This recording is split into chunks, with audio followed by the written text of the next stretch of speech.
Uniform motion का definition कितने लोग पता है? बताओ। Sir, when anybody travels a distance in equal time. Equal time, Equal distance. Equal distance in the equal time. Equal time. Sit down, तुम बताओ। When anybody travel equal distance in an equal time is called uniform. Good. देखो but दोनों लोग अच्छा होता है। क्या होता है कि कोई भी बॉडी अगर इक्वल टाइम इंटरवल पे इक्वल डिस्टेंस ट्रेवल करती है तो उसको हम यूनिफॉर्म मोशन कहते हैं। जैसे मान लेते हैं कोई कार है, फर्स्ट 5 सेकेंड्स में अगर 100 मीटर की डिस्टेंस ट्रेवल की, फर्स्ट 5 सेकेंड्स में 100 मीटर की डिस्टेंस ट्रेवल की, ठीक है, तो नेक्स्ट 10 सेकेंड्स में कितना डिस्टेंस ट्रेवल करेगी? बताओ। 200 करेगी ना। वैसे ही अगर हम कहें कि 50 सेकेंड्स में कितना ट्रेवल करेंगे? 500. बताओ कितना आएगा? 1 kilometer. 1 सेकेंड में यहाँ कितना आ रहा है? 1 kilometer. हाँ, सुनो, यहाँ 1 सेकेंड में कितना डिस्टेंस आएगा? 10. 1 सेकेंड में निकालोगे तो 100 डिवाइडेड बाई क्या होगा? 5, 20 मीटर आएगा। तो 50 सेकेंड्स में 50 इंटू 20 मीटर करोगे 1000।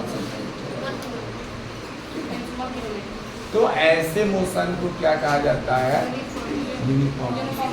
यानी कि हर 1 सेकेंड में 20 मीटर ही डिस्टेंस है। यहाँ भी 10 सेकेंड्स में 200 मीटर, तो 1 सेकेंड में 20 मीटर। यहाँ भी निकालोगे तो वही है। इक्वल टाइम इंटरवल का मतलब यही होगा, ठीक है।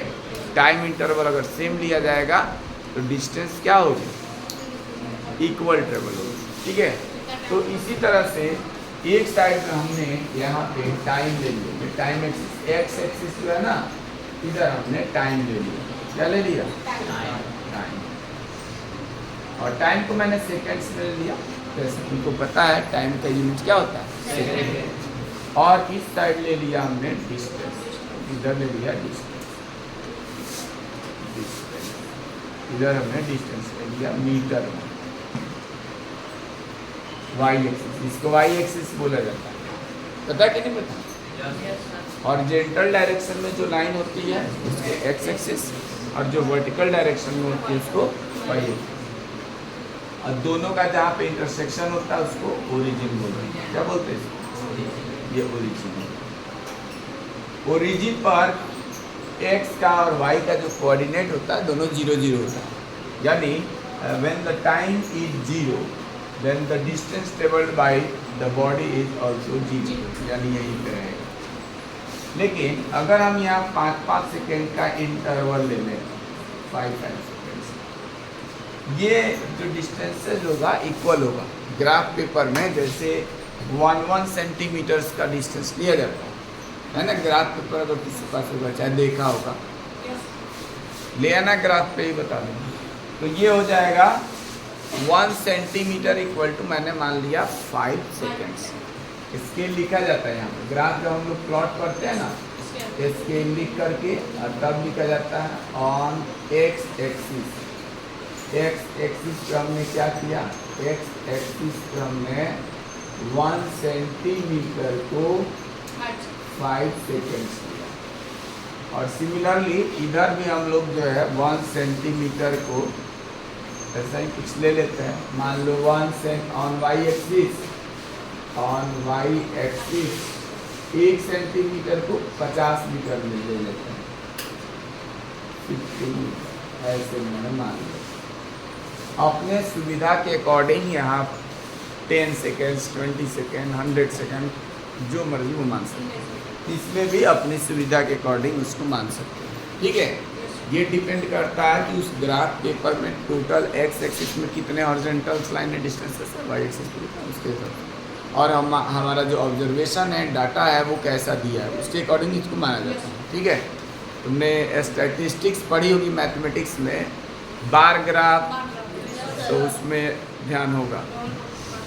तो यहाँ ये जब 0 है तो यहाँ पे 0 का मतलब एक्स टाइम भी 0, डिस्टेंस भी 0। और इधर हमने बताया कि 1 सेंटीमीटर को 5 सेकेंड, ये हो जाएगा 10, ये हो जाएगा 15, ये हो जाएगा 20। ठीक है, यहाँ तक किसी कोई प्रॉब्लम?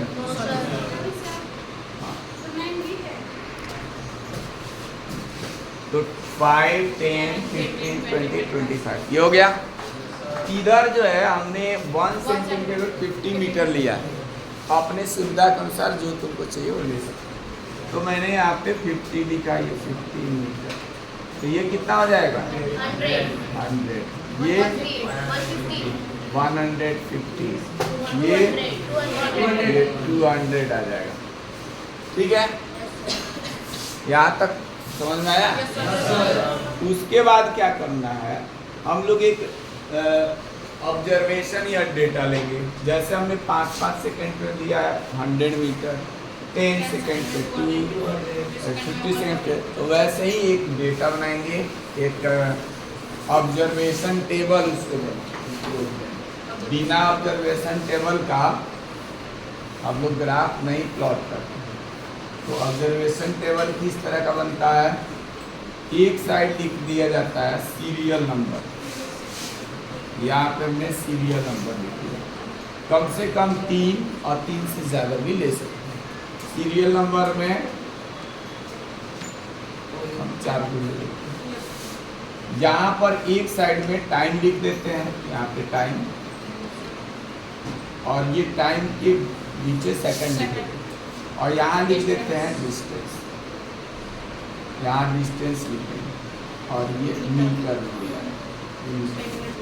ठीक है, एक हम रीडिंग ले लेते हैं कि जब टाइम हमारा 0 है तो डिस्टेंस की क्या है? 0। दूसरा लेते हैं जब टाइम हमारा 5 सेकंड्स है तो इधर 50 ले लेते हैं।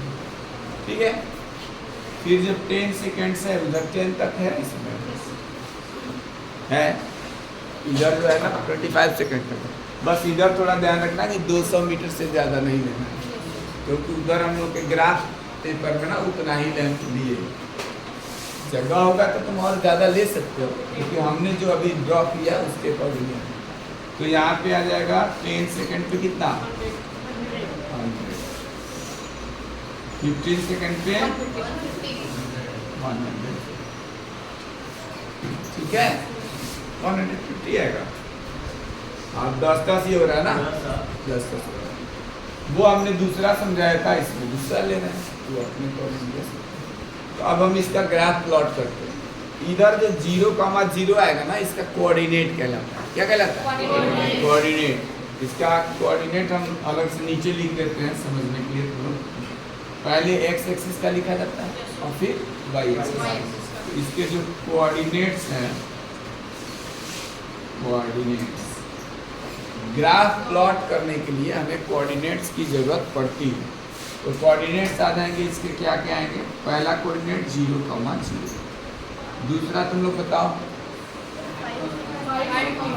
5,50, क्योंकि पहले x एक्सिस का लिखा जाता है, फिर y, दूसरा और तीसरा 15,150 ऐसे। तो अब हम देखते हैं यहाँ पे ये 5 है, तो 5 पे इधर से हम लोग चलेंगे इस साइड ऐसे ऐसे, और यहाँ से चलेंगे ऐसे। ये जहाँ पे दोनों मीट करेगा ये हमारा 5,50 का है। ये 0,0 मैंने इसलिए नहीं समझाया ना, क्योंकि ये तो पहले समझाया था कि यहाँ x y दोनों 0, तो 0 0 यहीं पे ओरिजिन जो होता है ना वही 0 0। ठीक है, अब 5,50 चाहिए तो 5 y एक्सिस से पैरेलल लाइन ड्रॉ करेंगे, और इधर 50 से x एक्सिस के पैरेलल, इन दोनों का जहाँ इंटरसेक्शन होगा वो हमारा 5,50 का कोऑर्डिनेट हो जाएगा।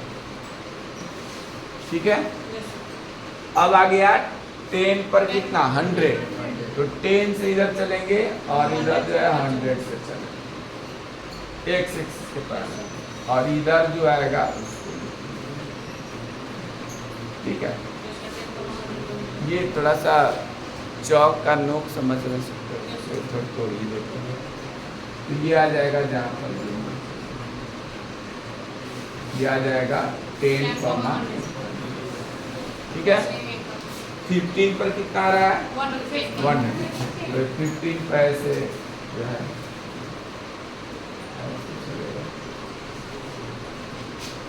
अब बोर्ड पे है, स्केल से तो खींच नहीं रहे हैं तो थोड़ा बहुत टेढ़ा हो सकता है। ये आएगा 15 कमा कितना? 150. अब क्या करेंगे, अब स्केल और पेंसिल लेंगे और उसके बाद यहाँ पर स्केल रख करके ये जो पॉइंट्स हमको मिले हुए हैं इसको ज्वाइन कर देंगे। ठीक है, थोड़ा सा यहाँ लाइन टेढ़ा हो गया, ठीक है, इसको ज्वाइन कर देंगे। जब इसको ज्वाइन किया जाएगा ना तो ये हमको कैसा लाइन मिलेगा? एक स्ट्रेट लाइन मिलेगा। तो हम लोग का कंक्लूजन क्या आया इस ग्राफ का? कंक्लूजन इसका ये निकला,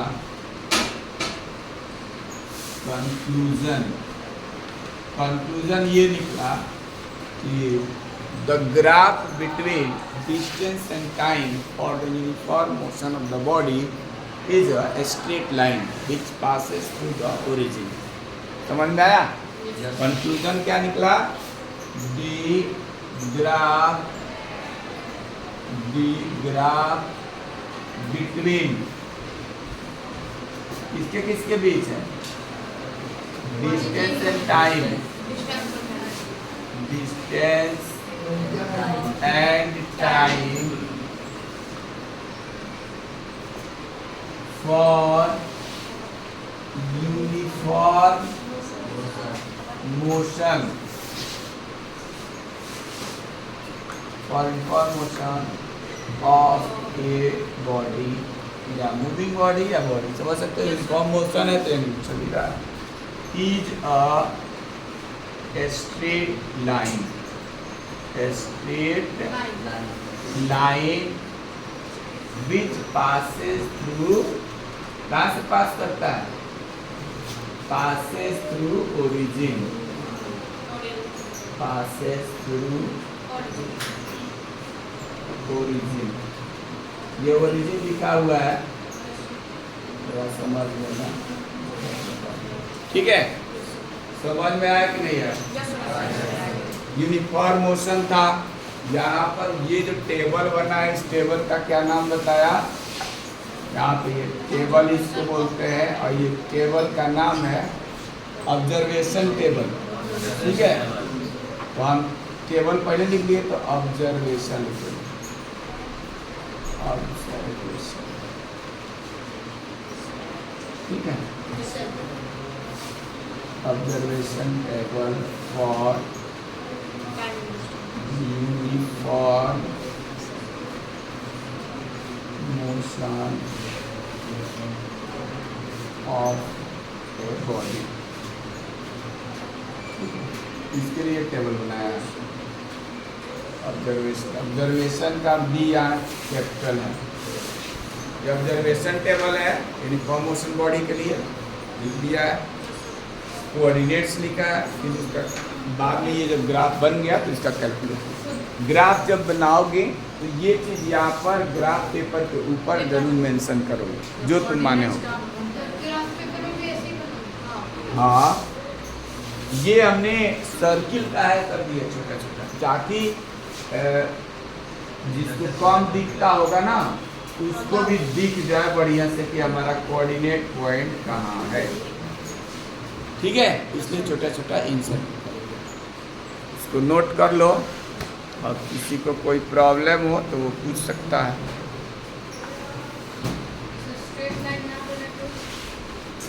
बनेगा ही ना, कैसे नहीं बनेगा? जब यूनिफॉर्म मोशन होगा तो वहाँ स्ट्रेट लाइन ही बनता है, लेकिन नॉन यूनिफॉर्म मोशन होता है। जैसे अगर यहाँ पे 5 सेकेंड्स में 50 गया, लेकिन नेक्स्ट 10 सेकेंड्स में ये पता चला 80 मीटर ही गया, 10 मीटर ही गया, 70 ही गया। ठीक है, मतलब वो 100 नहीं गया, उससे कम ज़्यादा कुछ भी गया, 120 चला गया, तो उस कंडीशन में पहले वाले डिस्टेंस में तो मान लेते हैं 10 मीटर आया, लेकिन दूसरे सेकेंड्स में उसका जो डिस्टेंस 10 मीटर चलना चाहिए था वो ना चल के 12 मीटर चल गया, 15 चल गया, 8 मीटर चल गया। इंक्रीज डिक्रीज कुछ भी हो सकता है।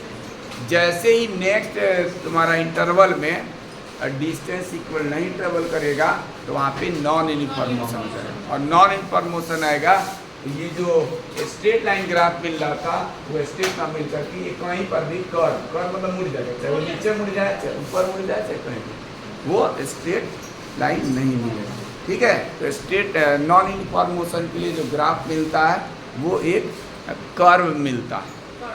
ठीक है, the graph between distance and time for the non uniform motion is a curve, not a straight line. तो ये याद रखना।